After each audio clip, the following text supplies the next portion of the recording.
నా భూతో నా భవిష్యత్ కేవలం 9% VAతో మన మర్రి గోల్డ్ అండ్ డైమండ్స్ లో నక్షి మేళా. Marri gold and diamonds, KPHB metro station, Hyderabad. వేసవి సెలవులు ప్రారంభం అయినప్పటి నుంచి పెద్ద ఎత్తున శ్రీవారి దర్శనానికి భక్తులు తరలి వస్తున్న పరిస్థితి మనం చూడవచ్చు. ముఖ్యంగా ఇప్పుడు అలిపిరి ఏదైతే శ్రీవారి పాదాల మండపం వద్ద పెద్ద సంఖ్యలో భక్తులు స్వామివారికి నడక మార్గాన వెళ్ళడానికి వెళ్తున్నారు. అదేవిధంగా తెల్లవారుజాము నుంచి ఇదే రద్దీ కొనసాగుతుంది. ఏకంగా ఈరోజు ఇటు టీటీడీ ఇప్పటి వరకు వెలువరించిన దాని ప్రకారము నిన్న 80,000 మంది వరకు స్వామివారి దర్శనం చేసుకోగా ఏకంగా 24 గంటల పాటు సర్వదర్శనానికి సమయం పడుతుందంటూ కూడా ప్రకటించింది. అదేవిధంగా స్లాట్ దర్శనానికి సంబంధించిన టోకన్స్తో పాటు ఏదైతే శ్రీవారి మెట్టు నడక మార్గంలో వెళ్ళే టోకన్స్ కూడా పూర్తిగా ఏదైతే తెల్లవారుజామున 6 గంటలకే పూర్తి కంప్లీట్ అయిన పరిస్థితి. కిక్కిరిసిపోయిన భక్తులు స్వామివారి దర్శనానికి నడక మార్గంలో వెళ్తున్నారు. మనము పాదాల వద్ద ఏదైతే ఇటు హారతలు ఇచ్చి అదేవిధంగా మొక్కులు టెంకాయలు కొట్టి తిరుమలకు వెళ్ళడానికి ప్రయత్నిస్తున్న భక్తుల రద్దీని చూడవచ్చు.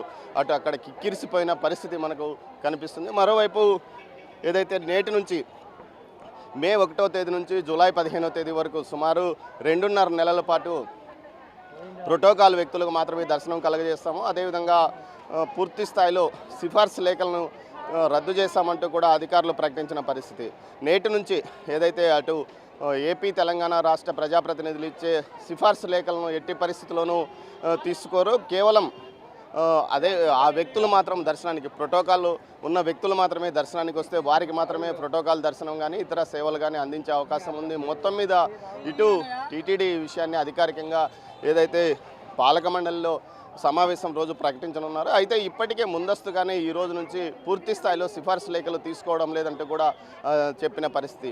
మరోవైపు తిరుమల శ్రీవారి దర్శనానికి అటు మెట్టు మార్గంలో శ్రీవారి మెట్టు మార్గంలో కానీ అలిపిరి నడక మార్గంలో కానీ వెళ్ళే భక్తులకు పూర్తి స్థాయిలో ఇటు మధ్యలో హెల్త్ చెకప్ కోసం ప్రాథమిక ఆరోగ్య వసతి ఆరోగ్య కేంద్రాలను కూడా ఏర్పాటు చేశారు. దీంతో పాటు తాగునీటితో పాటు మజ్జిగను కూడా పూర్తి స్థాయిలో సరఫరా చేయడానికి చర్యలు తీసుకున్నామని టీటీడీ ప్రకటించింది. దీంతోపాటు క్యూ లైన్లలో కానీ ఈరోజు బాటగంగమ్మ గుడి వరకు తిరుమలలోని బాటగంగమ్మ గుడి వరకు క్యూ లైన్ ఉందంటే పెద్ద ఎత్తున భక్తులు స్వామివారి దర్శనం కోసం వేచి ఉన్న పరిస్థితి.